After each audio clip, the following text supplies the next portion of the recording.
Welcome back, you beautiful bastards, my brothers and sisters in gaming purgatory.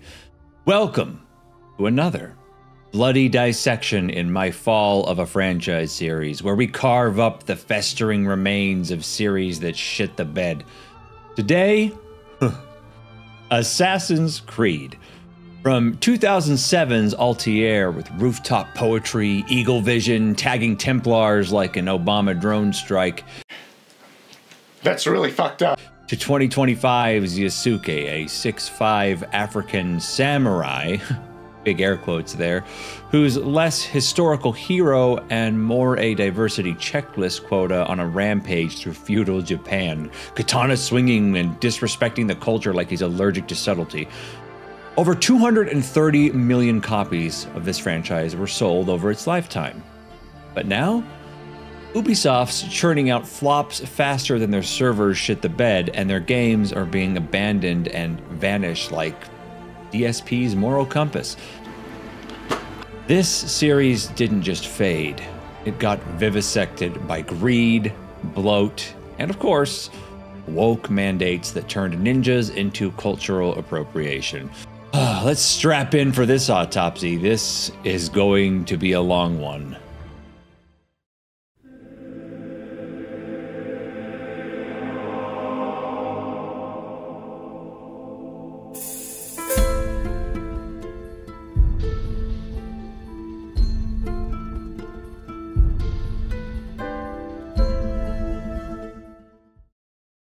Back in the good old days, I remember when my roommate at the time showed me the trailer for Assassin's Creed, launching for the PlayStation 3. It did what very few games can ever dream of doing nowadays, which is showing off a revolutionary new idea for a game, while at the same time showcasing the insane leap of performance and graphical fidelity that the console was capable of that it was launching on. Well, needless to say, the trailers for the game, quite frankly, blew me away and only further pushed me to buy a PS3, which I later did. The game was an absolute trip that, in my opinion, didn't disappoint. A third-person, stealth game taking place in living history. You walk around as this silent assassin, killing people. You have desync tension, yanking you around like bad acid trip when you fuck up. I mean, the parkour felt, for the time, revolutionary. The crowd's dynamic was something gamers had never really experienced before on this scale. And the game showed what the PlayStation 3 could do. 8 million copies were sold. It got an 81 on Metacritic, but it wasn't all, of course, roses and sunshine, as no games are. Like any game, it had its flaws. It was a bit repetitive and kind of felt like a broken record at times. There were 9 identical missions per city, tailing NPCs, kind of like a creepy Reddit stalker, and grinding 20 informant side quests per map. The world felt a little empty outside of assassinations, but what it really did, for me anyway, and for us, is that we knew it was a blueprint for what the franchise was going to become, what its potential was. We got to look into it. Repetition builds character, after all. Or insanity, but I digress. Overall, Assassin's Creed 1 was revolutionary for its time, despite its flaws, and it left many, myself included, excited for what the franchise would give us in the future. And its sequel definitely did not disappoint. Assassin's Creed 2. Ubisoft had taken what they learned, both the bad and the good, from the original Assassin's Creed, and absolutely capitalized on those lessons with the sequel. In fact, many regard Assassin's Creed 2 and its 2 offshoot spin-off games the absolute peak of the series. Though this is arguable, as we'll see a bit later, I'm definitely a member of this camp. Assassin's Creed 2 was by far and away my favorite. And why is this the case? Well, enter Ezio Auditore, the badass Italian heartthrob Avenger, with a vengeance arc that hits like a stiletto to the nuts. It takes place in Florence in the late 1400s, and this time around the world seemed much more alive than AC1 did. Also include, some Da Vinci gadgets and a gut-punching revenge arc, and you've got a masterpiece in the making. Assassin's Creed 2 had refined parkour. It was less repetitive. Questing was improved, and everything about the original was ratcheted up. The sound and the gameplay, for example, just several times over. It had over 9 million units shipped and made us believe that the future for this franchise was very, very bright. Feather collecting fetch quests and Ubisoft's sadistic or anthology homework aside, Assassin's Creed 2 was headed in the right direction. The whole franchise was. The combat was still a bit, clunky, and the crowd seemed a little more DSP level IQ. I'm sorry, I can't stop raging on that moron. Than the first game, but Assassin's Creed 2 was definitely now the gold standard, and Ubisoft didn't stop there. You see, they knew they had hit their stride after seeing the reception of Assassin's Creed 2 and its protagonist Ezio compared to, AC1 and Altair. So they took things a step further with Assassin's Creed Brotherhood, the first spin-off from Assassin's Creed 2, which released in 2010. Continuing Ezio's epic tale, this time we find our favorite assassin in Rome. And I am not kidding when I say, man, in this game, you get to build an entire empire, recruiting bro assassin armies, and you're like a mob boss on steroids. It was absolutely fantastic. And this time they added multiplayer, a paranoia-filled game mode that had you stabbing randos in the shadows, and it was absolutely seamless from Assassin's Creed 2. It sold 7.2 million copies, and at this point it seemed that Ubisoft could only keep getting better with the franchise. And while recruit missions could feel like, micromanaging minions, like herding drunk cats in some cases, and multiplayer hackers, of course, ruining some lobbies faster than cheaters in Fortnite, it was still the franchise's just swagger peak. And Ubisoft kept going once again. In 2011, we got Assassin's Creed Revelations, the final chapter in Ezio's story. And like I said, they knew they had struck fucking gold with this character. We are now in Constantinople, and this time we are fucking around. We've got hook blades, bomb crafting, an old, weathered, but wise, gray, but still completely badass Ezio, who is now full of just Assassin's Creed lore and learned experiences and wisdom of what he got through, everything you saw in the Assassin's Creed 2 and Assassin's Creed Brotherhood. And the best part of it is that we got to see how he got that way by playing the other games. It was pretty awesome for a visual medium, to show us instead of fucking telling us. Right? Oh, back when things made sense in the AAA industry, but I digress. This game was the trilogy capstone. 7 million copies sold, and despite its flaws, such as some kind of more repetitive trial and error bomb puzzles, which ultimately felt like torture at some points, story filler with Desmond's lame modern arcs when compared to Ezio's, they just don't stack up, and its multiplayer reaching a level of staleness by now, but we got to see a fantastic send-off for Ezio that was both heart-wrenching and sadly satisfying. The Assassin's Creed franchise was glowing, and we were all ready for the next chapter. Would they top Assassin's Creed 2 and its continuations, or would the franchise begin to fall into darkness? Let's find out, shall we?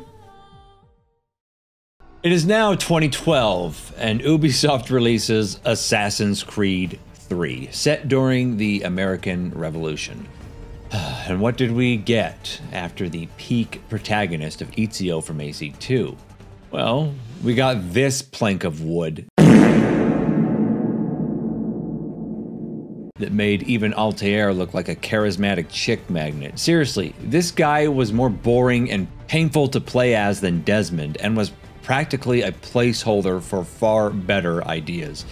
After Ezio, playing as Connor felt like watching a paint drying marathon. And to make matters worse, one of the most unique systems that had been established in the Assassin's Creed franchise, Parkour, was completely obliterated, because that generally tends to happen when you go from a dense, sprawling cities of Jerusalem, Venice, Rome, to underdeveloped townships of Boston and New York before anyone even knew what a skyscraper was. It's like putting Spider-Man in a small rural town in Montana.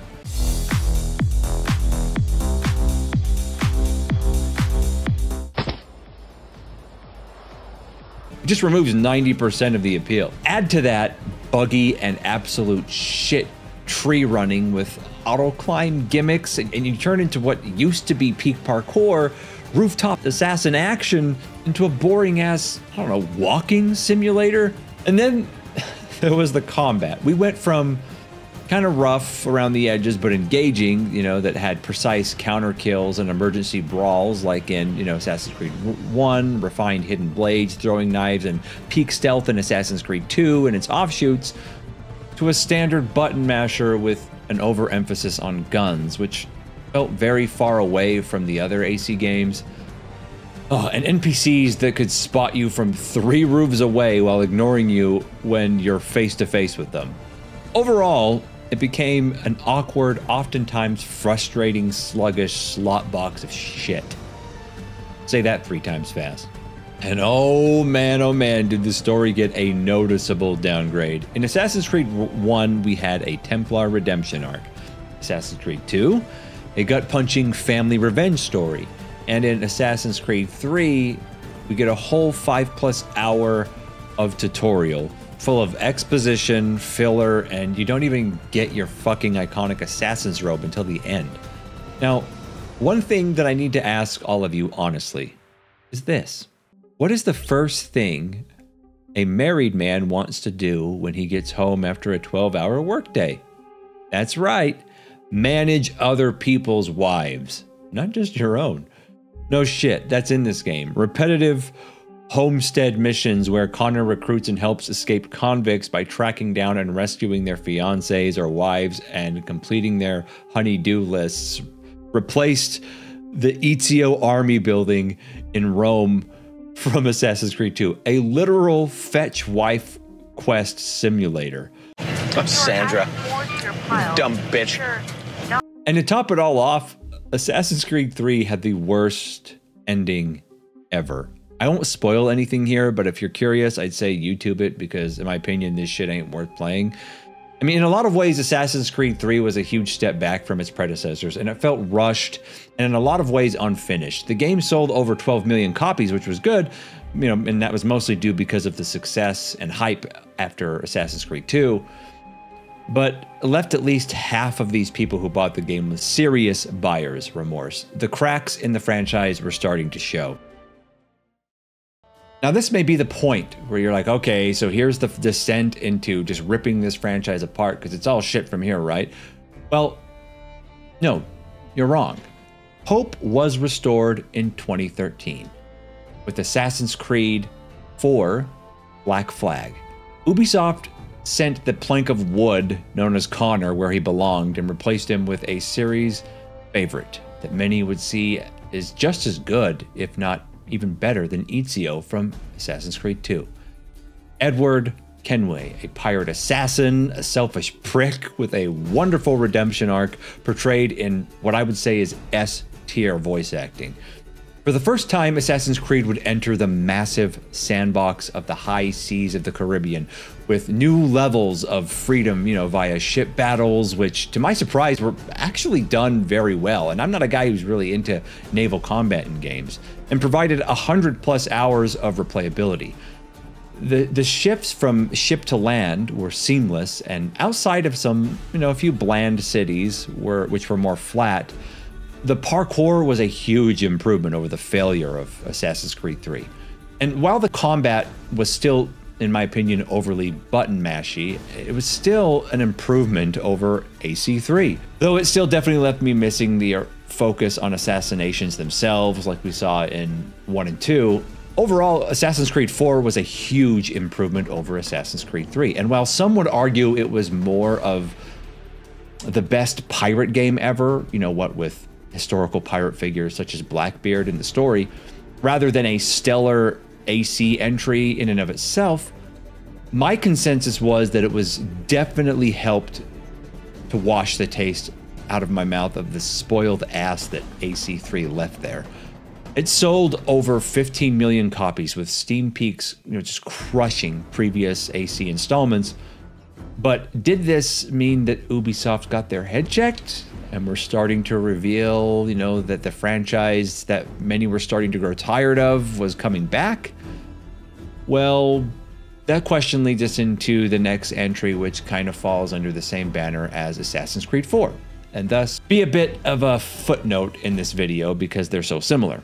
This is, of course, Assassin's Creed Rogue, which released in 2014. It was simply a Templar perspective twist on Assassin's Creed 4, having the same naval combat idea as, you know, kind of a swan song for sending AC4 off, because it was quite a good and successful game.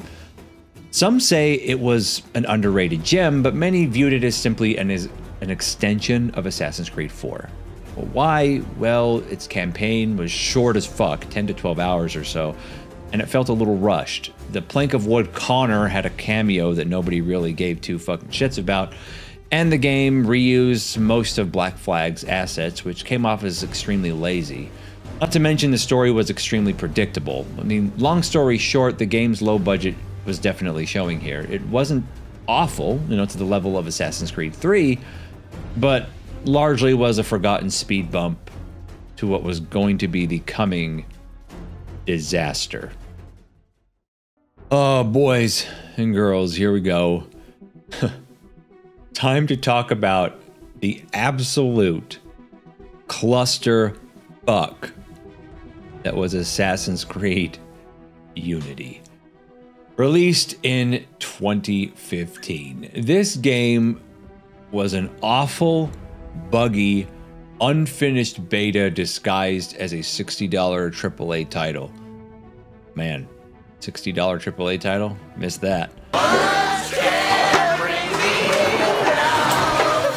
A glitch-riddled, performance-choking dumpster fire that melted faces, yeeted players into orbit, locked in 30 frames per second with a bunch of stuttering, failed to spawn key quest NPCs, and crashed harder than their stock price, down 12.8% post-launch, by the way.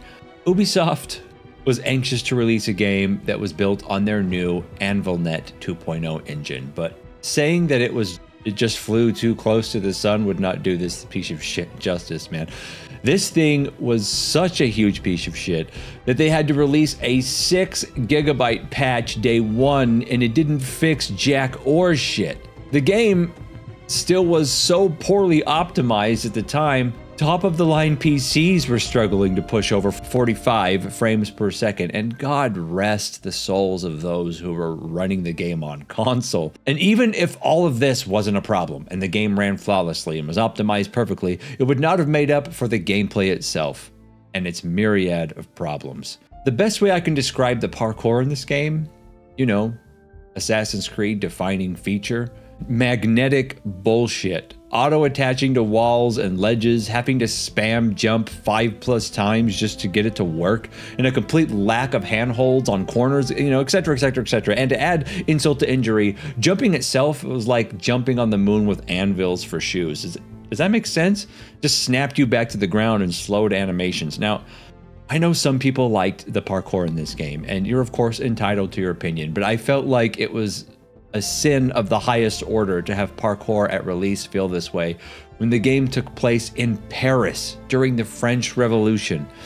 A return, you know, to a denser, more compact areas like we had in Assassin's Creed 1 and 2. Then we get to the combat.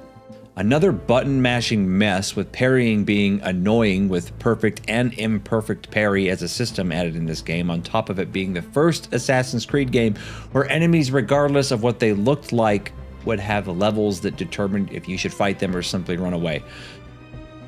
In my opinion, a completely huge overcorrection because of the feedback they received, you know, that combat was too easy in Assassin's Creed 4. And I won't forget to mention that the stealth in this game was abysmal, with enemies detecting you through walls, and the entire game in both of these departments seemed to just favor being cheesy, you know, as cheesy as possible over developing any actual skill, because cheese just won out.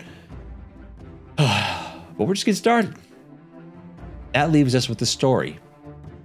The main protagonist, Arno Dorian, there's just no other way to put this man. He is a fucking simp. That's right. You're a simp. An Ezio ripoff, except he's lacking all the charisma of the former. Arno Dorian starts as a witty, kind of smug orphan raised by Templars after Shay Cormac, you know, from Rogue, murders his assassin's dad, promising a, you know, conflicted anti-hero narrative like Ezio's from Assassin's Creed 2.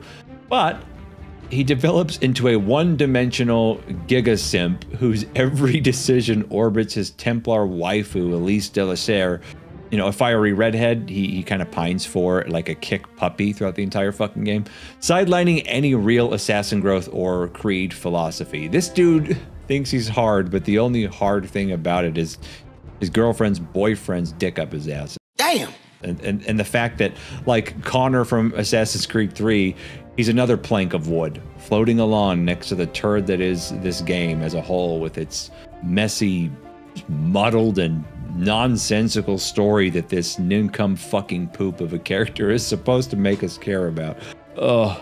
And to top it all off, the game's core grind was bloated as hell, a theme we'll start to see continue on as we get through more games in this list. Icon overload everywhere you look?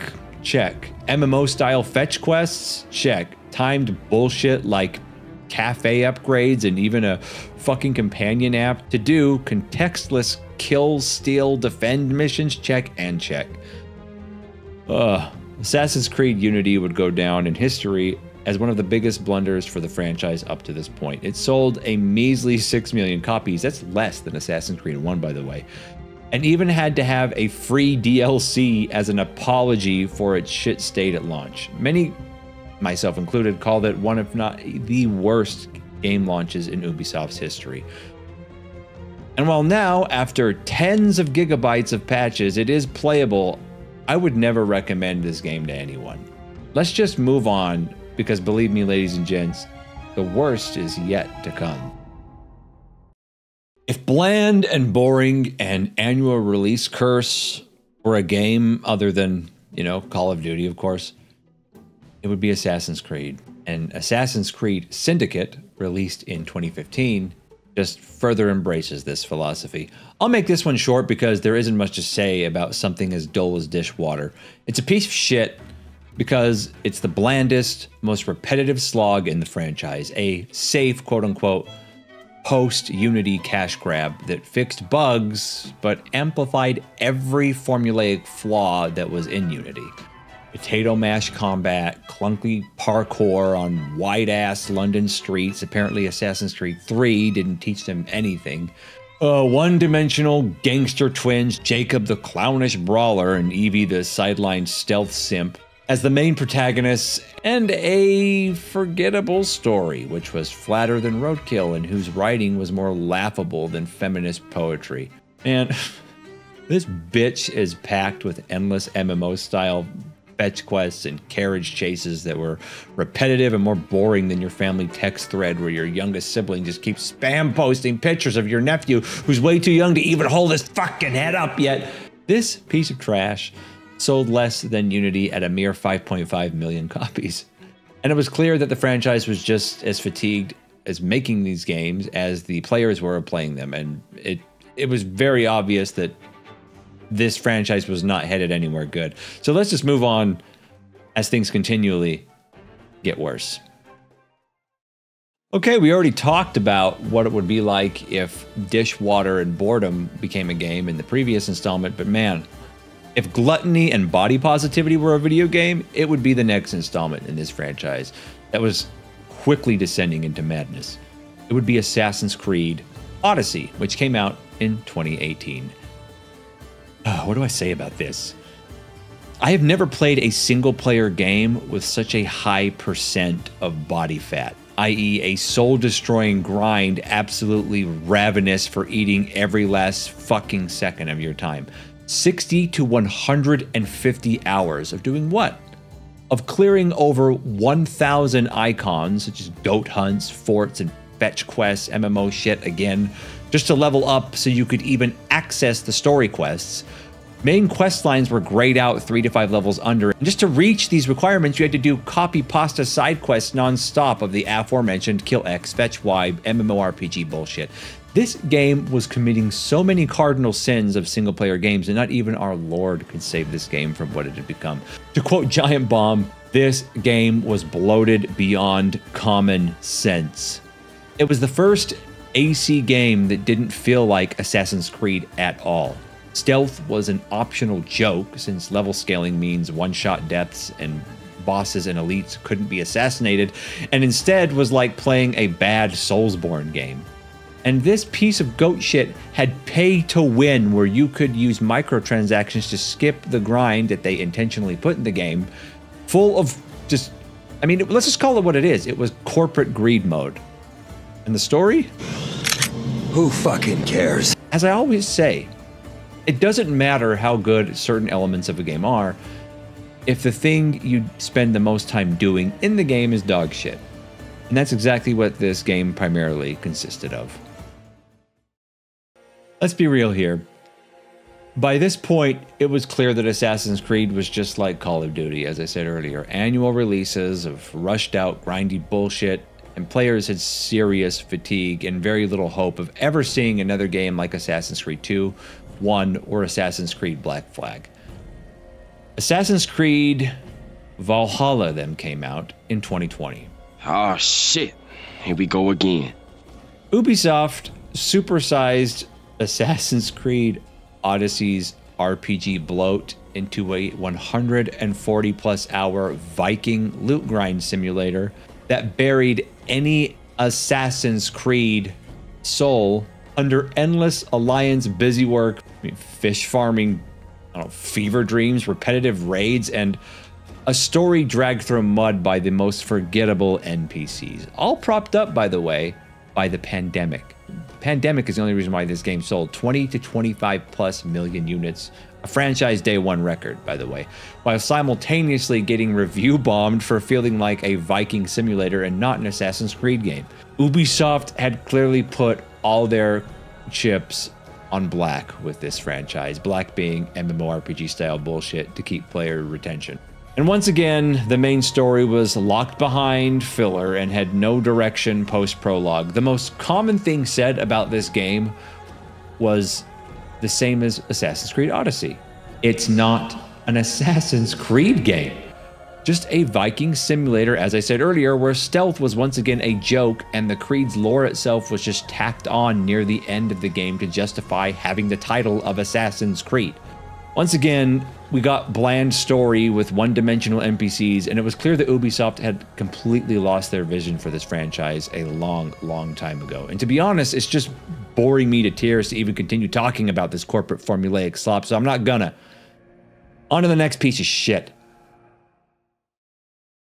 When Assassin's Creed Mirage was announced and released in 2023, Ubisoft hyped it as a back-to-its-roots, stealthy classic Assassin's Creed revival. But that statement, of course, was all nostalgia bait. What it actually delivered was a short, repetitive Valhalla DLC clone with phoned-in combat, a fragmented non-story reliant on Valhalla's lore, clunky parkour on a mismatched engine, and zero innovation. Back to its roots, my ass. That is, of course, unless they meant the roots of Assassin's Creed Unity, where the game was riddled with more bugs than Asmongold's bedroom. Combat was spongy, button mash crap again, full of filler, even though the whole game could be finished in 15 to 20 hours with its short, repetitive, and boring narrative. And while indeed stealth was improved from the previous entries, I'll give credit where credit's due, it didn't make up for practically anything else. People widely viewed this game as a DLC and not a game on its own. And with all the bugs and glitches that existed on top of a lot of its reused assets and outdated visuals, almost everyone would agree that this game was a cash grab. It was a ripoff. Ubisoft was getting lazier and somehow simultaneously more desperate to make the franchise stay relevant. And as we see with what is next, their greed and absolute retardation would result in the biggest and most egregious flop of all time, making all the other ones we've talked about seem like masterpieces by comparison, even giving, I would say, Dragon Age the Veilguard a run for its money in the sheer amount of bullshit we were about to witness. Let's go to the next and final game in this legacy of failure that Ubisoft had masterfully crafted. Now it's time, ladies and gentlemen, for the biggest Ubisoft fail of all time. Assassin's Creed Shadows, released this year, year of our Lord 2025. Where do I even begin with this absolute dumpster fire, or I should say DEI bullshit? Assassin's Creed Shadows stands as the absolute nadir of the franchise. A catastrophic blend of historical butchery, technical incompetence, predatory monetization, and Ubisoft's desperate DEI-fueled self-sabotage that not only bombed commercially, but poisoned the well for the series' future, probably permanently. While it did officially launch in March of this year, 2025, it was after massive delays triggered by its own pre-release backlash. Shadows promised feudal Japan and all of its glory, but delivered a glitch-riddled, review-bombed corpse that sold a pathetic 4.3 million copies in 7 fucking months. Oh, that's terrible. You seem kind of psyched. No, I'm bummed. It was by far and away the weakest mainline performer since Unity's buggy shitshow, and lapped by Mirage and absolutely dwarfed by Valhalla's 20+ million pandemic prop-up, of course, but still. Steam peaks hit a measly 64K before ghosting to 3K concurrent players. I mean, it was being outsold by indies like Schedule 1, which had 234,000. Critics, and of course Downy Brownie game journalists, we all know how we feel about those social rejects, slapped 81 to 83 ratings on the game with the journo-typical return to form copy-pasta bullshit that they're paid to say. But users nuked it to a 5.8 to a 6 out of 10 on Metacritic, lower than Unity and Syndicate, and called it, quote-unquote, woke trash and a buggy mess. And of course, corrupt to its core Ubisoft spun an overperforming spin, but the truth could not be silenced and the numbers don't lie. Their stock tanked 20%, and ever since, we have seen massive layoffs already underway, but more on that in a minute. But outside of the bugs and etc. and all the poor optimization, what made this game so fucking bad? Well, let's go back to another beloved checklist like we did in the last Fall of a Franchise video for the Dragon Age franchise. Let's just do it. Shadows crowns Yasuke, a real-life African retainer slave to Nobunaga for being historically accurate, not a full-fledged samurai like the game portrays him as. He is a co-lead samurai king, just like bulldozing castles like Thanos with a katana. And this actually pissed the Japanese off. It was disrespecting their culture, history, and their most sacred martial art. Ubisoft flat out ignored Japanese petitions, 50,000 plus signatures, by the way, decrying it as cultural disrespect and Asian racism. Why did they ignore it? Who knows? I thought AAA companies wanted to win medals from the Oppression Olympics, but I digress, maybe not in this case. Ubisoft and their army of woke retards they had employed couldn't even do basic research to get their world straight. Same-sex romance options that feel shoehorned in harder than a vegan at Texas Roadhouse? Double fucking check. No? What are you gay? There were Chinese architecture and flags and other historically inaccurate shit everywhere to be seen. I mean, they even gave Yasuke hip-hop music while he's fighting.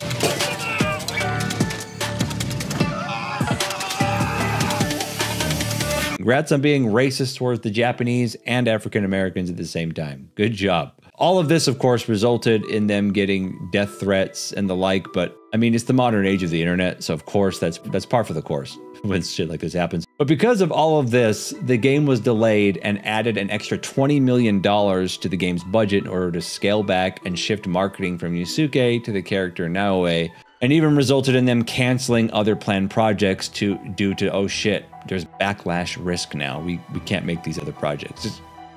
I mean, you can't write this shit. Now, having a buggy launch is no foreign thing when it comes to this franchise, as we've seen, and you'd think Ubisoft would have learned something by now, but nah, nope. Learning things costs money. Day one, we have frozen faces, performance hogs. I mean, even cards like the RTX 4080 were dipping to 20, 30 frames per second. Spatial locks, NPC spawns completely jacked. Your character's hideout having frames per second caps, etc., etc., etc. The first few patches did practically nothing, by the way, to fix anything, and the patches by Microsoft to Windows 11 broke even more shit, in this game specifically. In many ways, the optimization and bug problems were even worse than Assassin's Creed Unity, and that's a pretty low-ass bar.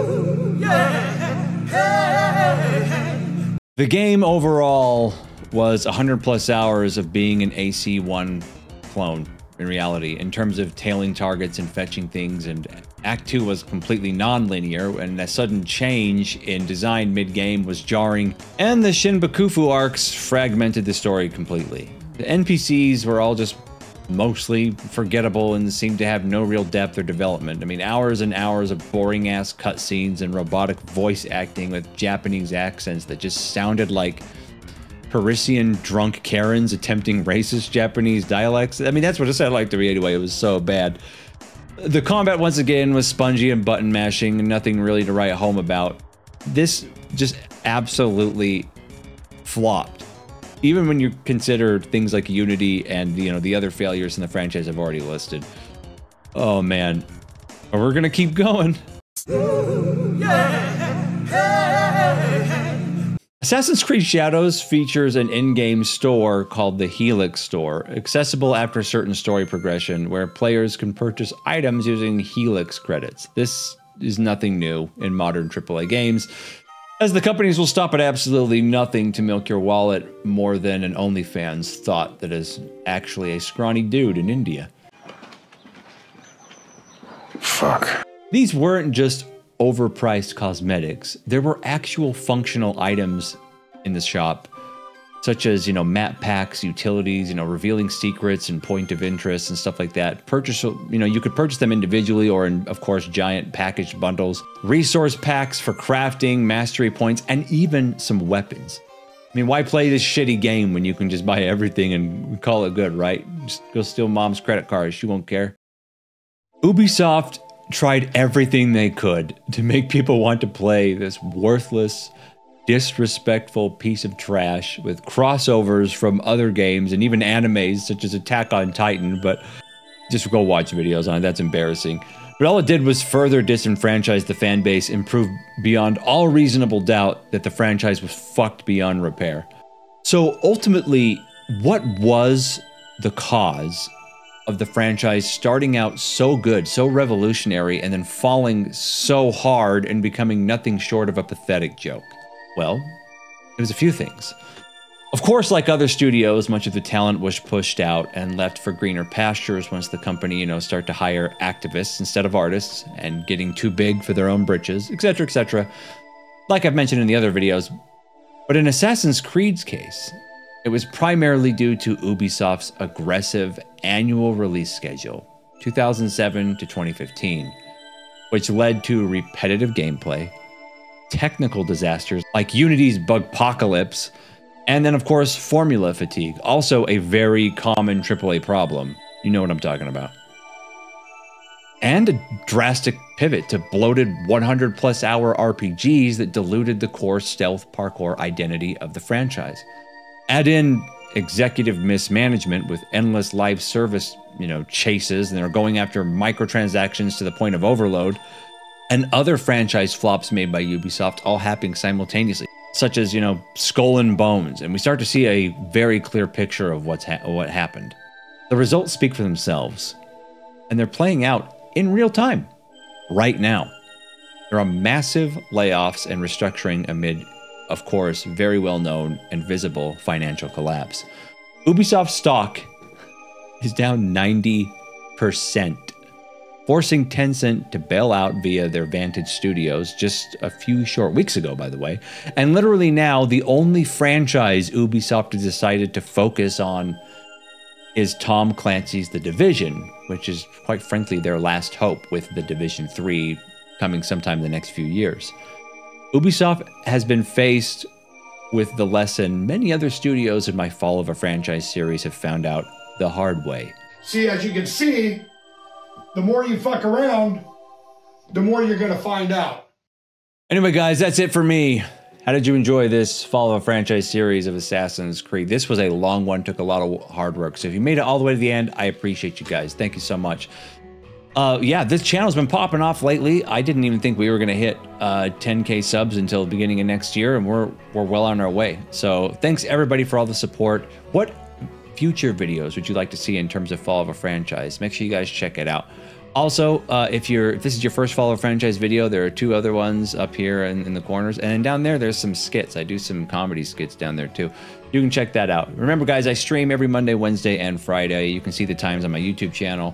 And if you want to come by and hang out and say hello, I'd really appreciate it. If not, it's all good. You want me to go fuck myself? All right, cool, fine. I will. I'll do that. But anyway, guys, take care of yourselves. God bless you all. And as always, keep it real.